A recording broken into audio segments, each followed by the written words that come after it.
Oh, hello there. Yes, well, hooray, Friday, work and, weekend, I hope. Yes. Anyway, yesterday, the dust was settling somewhat, wasn't it? After all the hyperbole that there was out there. However, some serious questions remain, the main one of which is how come our glorious right-wing commentariats, all those pro-Brexiteers, are so keen on having a foreigner dictate what we do. Piece in the Telegraph yesterday from Guy Dampier. Yes, it's as dull as it sounds. Here's a link if you particularly want to read it. But this one, Elon Musk is right. Britain risks sliding towards authoritarianism. The grim fact that the UK now has a reputation as a place where you can be arrested for mean words online. Yes. Well, most places you can be arrested for mean words online. Various other places you can get shot for it. And various other places, people seem to think weirdly that you can just say anything without consequences, like people want from the UK.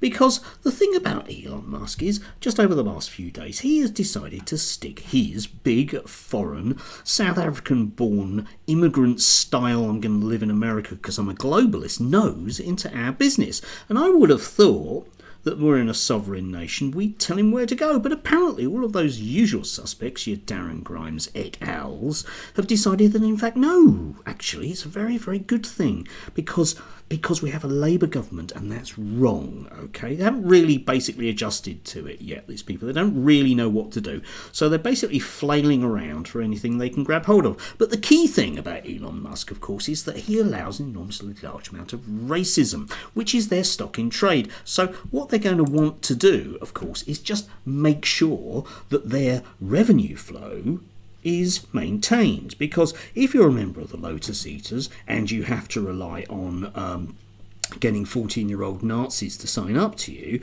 then the last thing you're going to want is to be worried about whether or not the stuff you're saying is racist.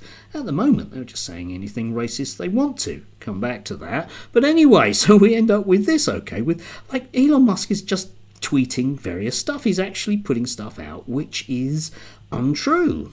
Because after all, he has community notes which is set up, which would tell him it's untrue, but it doesn't really matter because he is a foreign globalist who has his own agenda. And he doesn't really have the interests of the British working class at heart, does he? Even the brown ones, yes. Anyway, we did have quite a lot of this going on yesterday and a few days before, but I'll just give you some choice examples.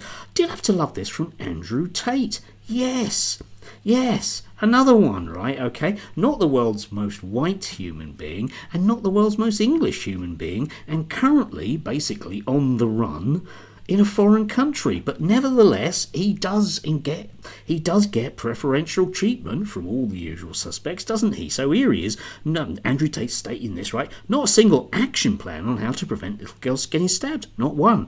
There's not even a conversation anymore. The conversation is, yay, more immigration, I'm a good person. The Matrix has redirected the sheep. They could easily do COVID all over again. Yes, couldn't they? They could easily get people's worries about immigration in Britain to COVID something and the Matrix and sheeple and soy boys and it's 2016 if somehow, I don't know. Yes, anyway, there isn't a single action plan on how to prevent little girls getting stabbed. Okay then, I would have thought there would be a sort of legal framework which would make that illegal for a start, and then maybe agents of the state that could enforce the laws. No idea. But nevertheless, he'll get invited on various shows because, after all, he's a good friend of people like Darren Grimes and the Lotus Eaters. Good friend of women, very, very concerned about young women being exploited. Thanks, Andrew, all the way from there. I wonder if he's still under house arrest. And speaking of people being abroad, of course, there's Loza Fox, who managed to run away to Ireland. Yes, I imagine he'd be very, very unhappy about people using Twitter to take photographs of him at the airport. But it's a free speech thing, so that would be fine. And here he is. In case you need help with sentencing, two-tier kissed armour, it's the third one down. Now, what Loza is referring to here, right, okay, is the notion of two-tier policing, because luckily for all the usual suspects, yesterday Well, not yesterday, but the night before, with the vicious communist Antifa pretending to be peaceful and letting the right wingers protest, but it's all a ploy. Protests. There was a Labour councillor who said some quite incendiary things, inciting racial hatred. And for a good 12 hours, it really kept them busy, like Carl Benjamin, making sure, that the coppers were, definitely not going to arrest this guy because it's two-tier police in here. Definitely weren't going to arrest him. There's no way. It's bleeding typical that someone says this and then it's incendiary. It shouldn't be allowed. It's illegal. Always been arrested.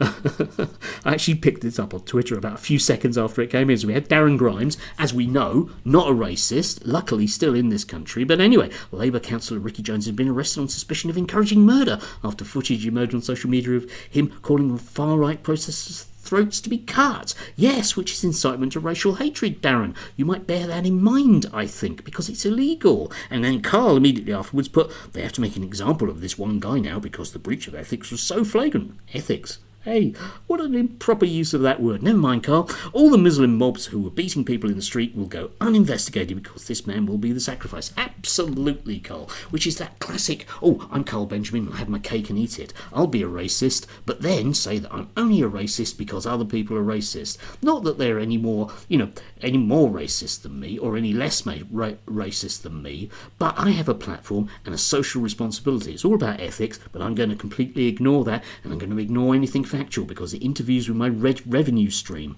And I'm very, very desperate that nobody does anything about Twitter because a vast amount of my traffic and a vast amount of my racist traffic comes from there.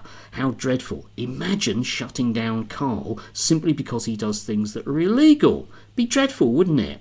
And we might have to cast the net further to some of those other people that are no longer in the country, like Nigel Farage, who's in Hong Kong for some bizarre reason at the moment. Yeah, it's almost like they've all run away because it's a bit inconvenient.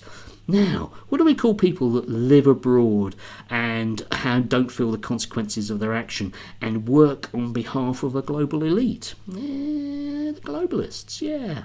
Still, there's Darren, there's Carl sitting on that side of the fence.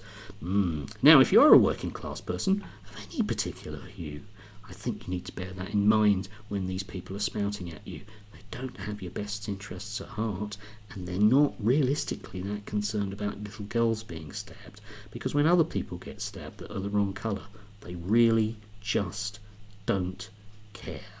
Anyway, do take care at the weekend. Don't get stabbed. Don't be a little girl. But most of all, don't be Darren Grimes. Don't be Carl Benjamin.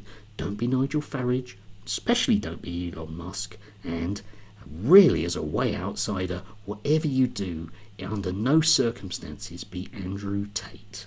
Enjoy.